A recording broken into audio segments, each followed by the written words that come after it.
Welcome to I Think You're Muted, the podcast empowering professional women to step up, speak out, and be heard. I'm Dr. Stephanie Dean, and after hearing I think you're muted one too many times in meetings, I realized many of us are living life on mute. Your voice is your most powerful tool, and in each episode, you'll get the strategies and stories to help you find it, overcome challenges, and lead with confidence. Ready to turn up the volume on your impact? Let's dive in. Welcome back to I Think You're Muted, where we're all about helping you step into your leadership and amplify your voice. I'm Dr. Stephanie Dean, and today we're diving into one of the most crucial elements of speaking up with impact, confidence. Because let's face it, without confidence, even the best ideas can fall flat. If you've ever found yourself hesitating to speak because you're not sure you're good enough or qualified enough, then this episode is for you. We're going to build a blueprint for confidence that will help you fast-track your way to speaking with authority, whether you're in a meeting, giving a presentation, or simply sharing your thoughts with a colleague. Confidence is a game changer, and today we're going to uncover how you can harness it. Let's start by redefining what confidence actually is, like really understand it, because here's the thing. Confidence isn't about knowing everything or never doubting yourself. It's not some magical trait that only a select few are born with. Confidence is a skill, and like any skill, it can be developed. Think about it this way. Confidence is the willingness to take action despite not having all the answers. It's about trusting that your voice matters even if you're still figuring things out. And that's what we're going to focus on today, building the kind of confidence that empowers you to speak up even when you're not 100% sure.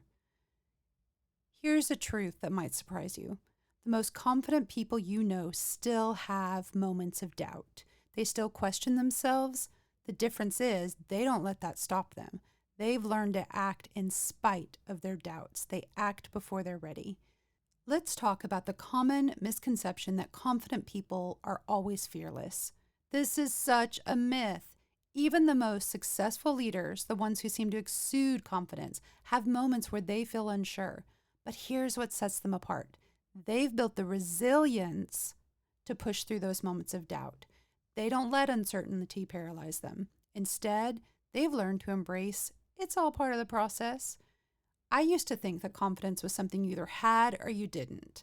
I'd look at people who spoke with such assurance and think, I am never going to be like that. How can I present like that? How can I speak like that?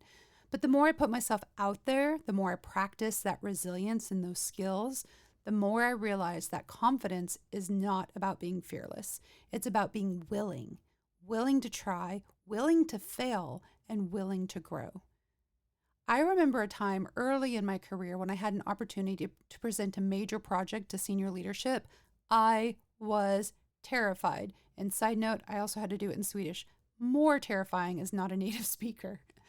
My first instinct was to let someone else take the lead. Someone who seemed more experienced or more qualified.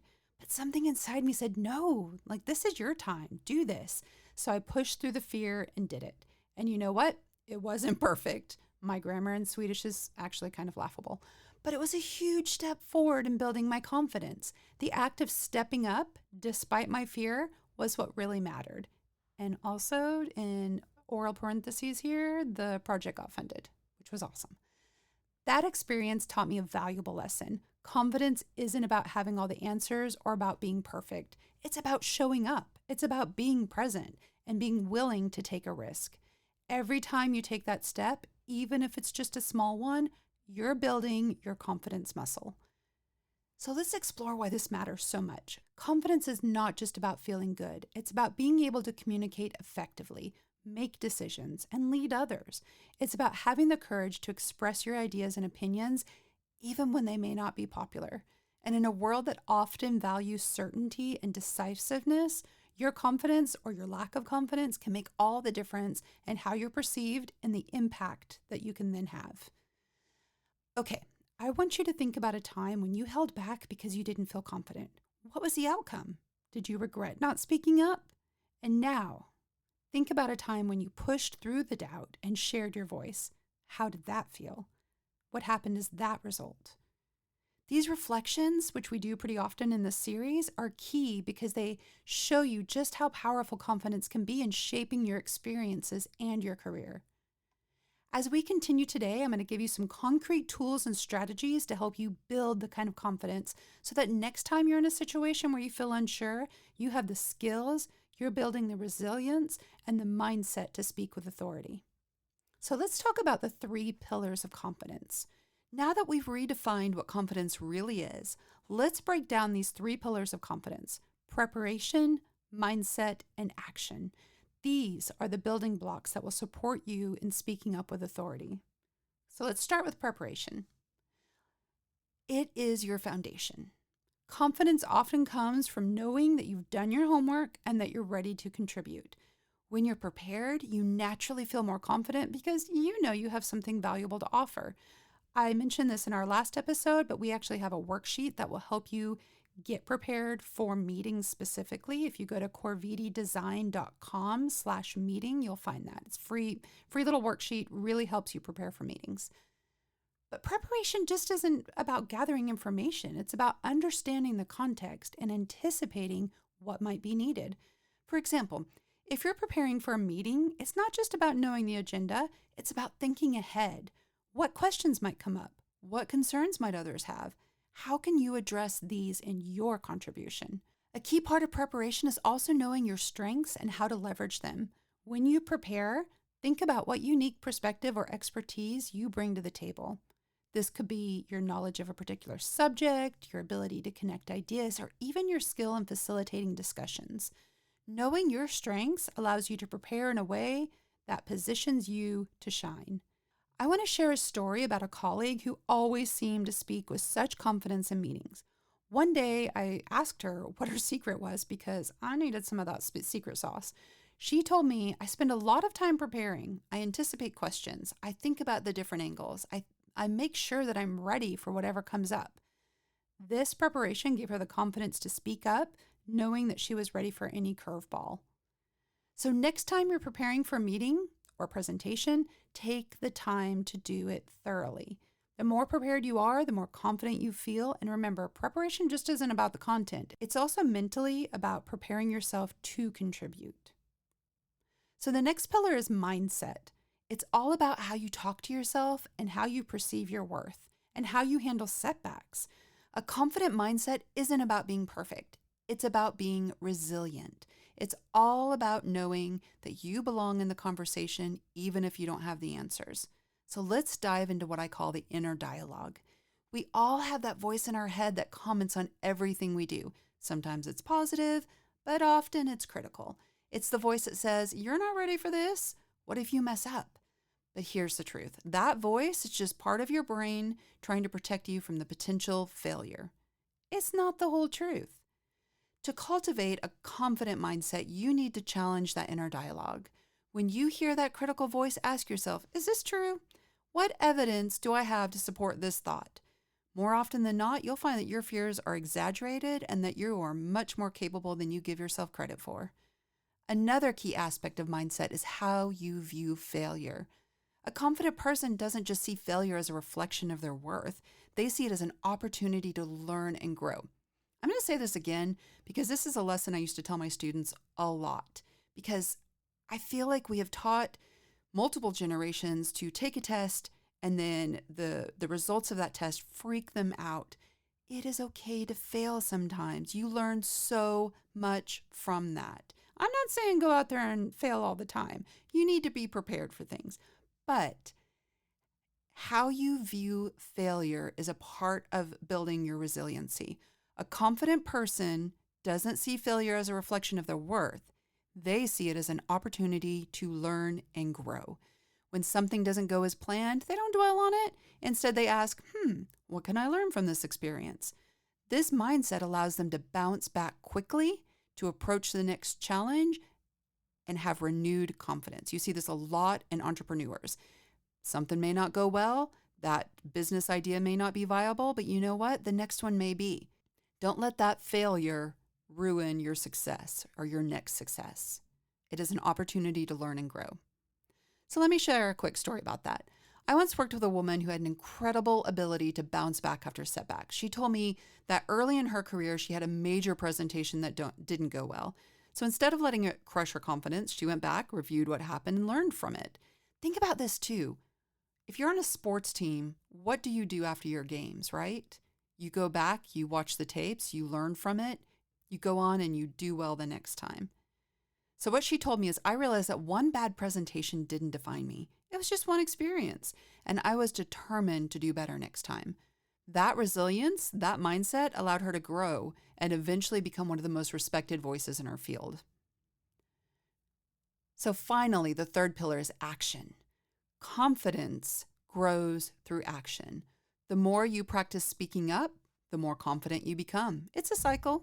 Action builds confidence, and confidence leads to more action. See what I'm getting there? But here's the thing. Confidence doesn't come from thinking about it. It comes from doing. It's easy to get stuck in your head, waiting for the perfect moment when you feel ready. But the truth is, that moment may never come. The only way to build confidence is to take action, even when you don't feel 100% ready. Start with small actions. Maybe it's sharing your thoughts in a small meeting or asking a question in a group discussion. Each time you take a step outside of your comfort zone, you're building your confidence muscle. You're building resilience. And over time, those small actions add up to big changes in how you see yourself and how others see you. Just kind of a side note, about a year ago, I got a running coach. I am not fast. I will never be fast.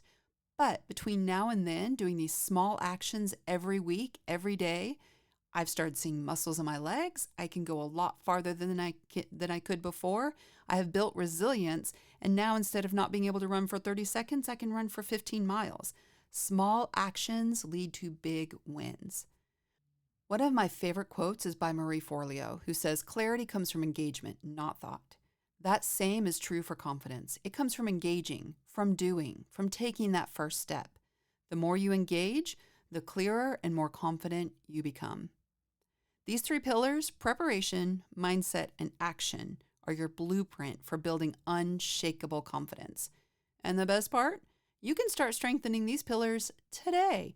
You don't have to wait for some magical moment when everything aligns, because let me tell you, that moment, never coming, never will be here. You can start right now where you are with what you have. Now let's get practical. Here are some strategies you can use to start building your confidence right now. There's micro practices, visualization, and reframing failure. So micro practices, you got to start small, right? What are some low stakes situations where you can practice speaking up? It could be something as simple as voicing your opinion in a casual conversation with friends, or maybe it's offering an idea in a team meeting where the stakes aren't that high. The key is to start small and gradually build up your confidence. So I want you to think about one low-stakes situation where you can practice speaking up this week. It doesn't have to be anything major, just a small step that will help you start building that confidence muscle. And when you do it, I want you to take a moment, pat yourself on the back, and acknowledge your effort. Celebrate that small win because it's a step in the right direction. Use visualization to rehearse success. Before a meeting or a presentation, take a few minutes, close your eyes, visualize yourself speaking with confidence. Imagine how it feels, how people are reacting, and how your words are making an impact. This mental rehearsal may feel silly at first, but it can really help reduce anxiety and boost your confidence. It's such a powerful tool because it allows you to rehearse success in your mind before you actually do it. So when you visualize yourself speaking confidently, you're training your brain to see, hey, that's the expected outcome. It's like a mental dress rehearsal.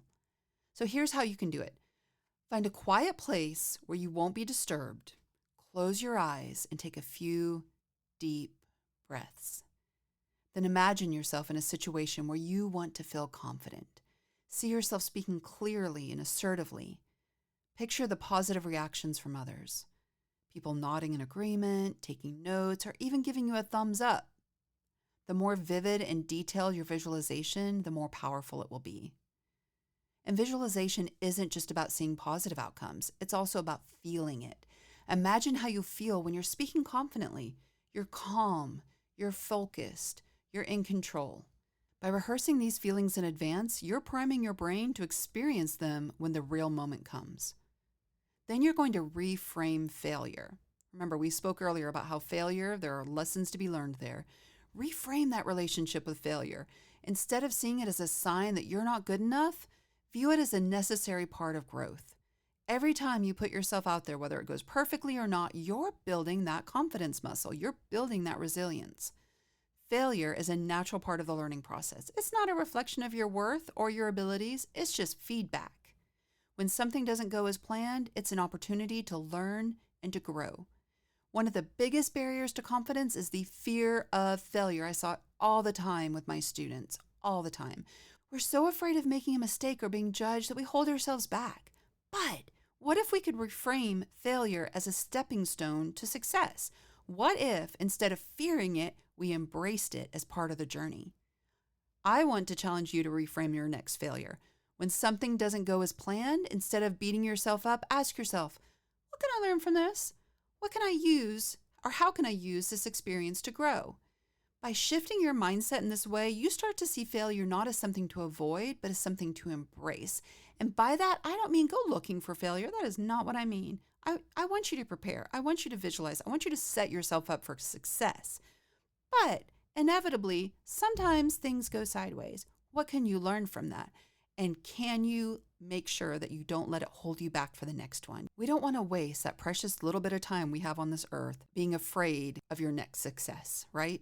These strategies, micro practices, visualization, and reframing failure are powerful tools for building your confidence. They're not complicated, but they do require practice. The more you use them, the more confident you'll become. And remember, confidence is a journey, not a destination. Every step you take brings you closer to becoming the confident, empowered leader you were meant to be. So here is your action step for this week. Choose one of these strategies and put it into practice. Maybe it's speaking up in a meeting, or maybe it's taking 5 minutes each day to visualize yourself succeeding. Whatever it is, commit to taking that step. Commit fully and notice that your confidence is going to start to grow. So remember, confidence is not about being perfect. It's about being willing to take action and trusting that your voice is valuable. And the more you practice, the more natural it's going to become. You're going to build that resilient muscle. In our next episode, we're going to explore how to make an instant impact in meetings, how to ensure that when you do speak up, it counts. So if you're ready to start making your voice matter, be sure to tune in.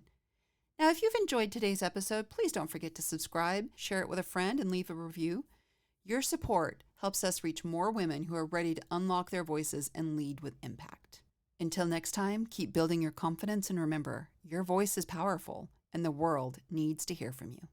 Thank you.